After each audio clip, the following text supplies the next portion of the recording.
Təsəvvür edin ki, cəmi 24 saatınız var. Yəni, heç vaxt oynamadığınız, bəlkə də adını belə çətinliklə tələffüz etdiyiniz bir komandanın bütün zəif nöqtələrini tapmalısınız. Özü də təkcə tapmaqla iş bitmir. Düzdür. Həm də onların harada yerləşdiyini xəritədə tapıb təcili bir səfər planlaşdırmalısınız. Bugün biz sizinlə UEFA Avropa Liqasının püşkatma mərhələsini və Qarabağın ehtimallarını dərindən təhlil edəcəyik. Çünki əlimizdəki məlumatlara baxanda görürük ki, o pərdə arxasında əsl xaos yaşanır. Özü də necə xaos. Yəni bu sadəcə yaşıl meydandakı 11 nəfərlik oyun deyil də, kompüter arxasında belə deyək, yuxusuz qalan məlumat analitikləri var, logistika menecerləri var. Aha. Çünki sistem elə qurulub ki, sənə nəfəs almağa vaxt vermir. Amma bu vaxt darlığına keçməzdən əvvəl, gəlin əvvəlcə Qarabağın reyting məsələsinə baxaq. Yəni onların hansı üstünlüyü var? Gəlin baxaq, məktəb həyətində futbol oynayanda necə edirlər? Ən güclülərinə ayrılırlar ki, əvvəldən bir-biri ilə düşməsinlər. Dəqiq belədir. Bax, mənbələrimizdə də yazılıb ki, 12 komanda 2 səbətə bölünür və Qarabağ yüksək reytingli səpələnmişlər səbətindədir. Amma açığı mən o səbətdəki adlara baxanda biraz duruxdum. Niyə ki? Çünki Ukraynanın Kiyev Dinamosu, Macarıstanın Ferencvaroshu falan da bizimlə eyni yerdədir. İlk baxışdan adam qorxur axı, biz niyə bu nəhənglərlə eyni səbətdəyik? Yəni, bu doğrudan da yaxşı xəbərdir. Əslində, ən yaxşı xəbər elə budur. Çünki UEFA-nın o əmsallar sistemi məhz belə işləyir. Burada ən maraqlı məqam odur ki, eyni səbətdə olmaq. Yəni, onlarla oynamayacağıq. Tam olaraq. Qaydalara görə siz birinci mərhələdə o qrupun içindəki heç bir komanda ilə qarşılaşmırsınız. Yəni, Qarabağın o əvvəlki illərdə Avropada qazandığı o çətin xallar var ha, onlar indi riyazi bir təhlükəsizlik zolağına çevrilib.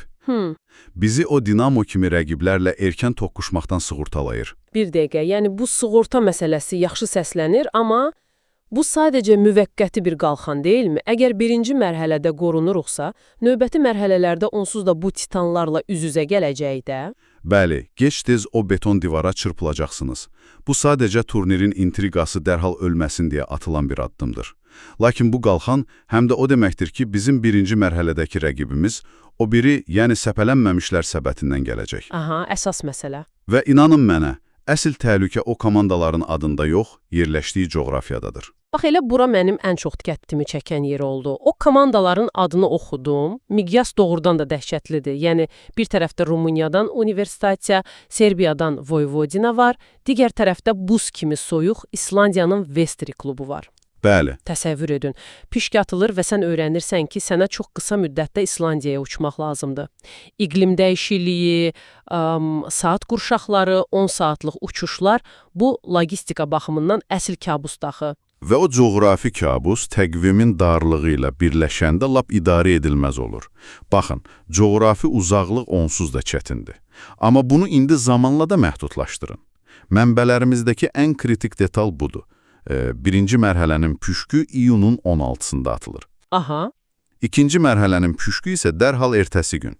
Bəli, cəmi 24 saat sonra, iyunun 17-sində. Nə olur? Bir dəqiqə mən bunun necə işlədiyini anlamaqda doğrudan çətinlik çəkirəm. Yəni, məşqçilər korpusu bir gün içərisində həm iyunun 16-sında düşən rəqibi analiz etməlidir, həm də iyunun 17-sindəki ehtimal olunan rəqibi. Bunu necə edirlər? Edə bilmirlər. Yəni, insan beyni bunu 24 saata çatdıra bilməz axı? Əlbəttə çatdıra bilməz. İşin sirri də elə ondadır ki, peşəkar klublar o püşkatma gününü heç vaxt gözləmirlər. Püşkdən günlər əvvəl klubun analitikləri ehtimal olunan 4-5 rəqibin siyasını çıxarırlar. Aydındır. Və həmin komandaların hamısının video təhlili paralel başlayır. Yəni, iyunun 16-sına qədər həm İslandiya, həm Rumıniya, həm də İrlandiya komandalarının zəif nöqtələri çoxdan dosyalar halında hazır olur.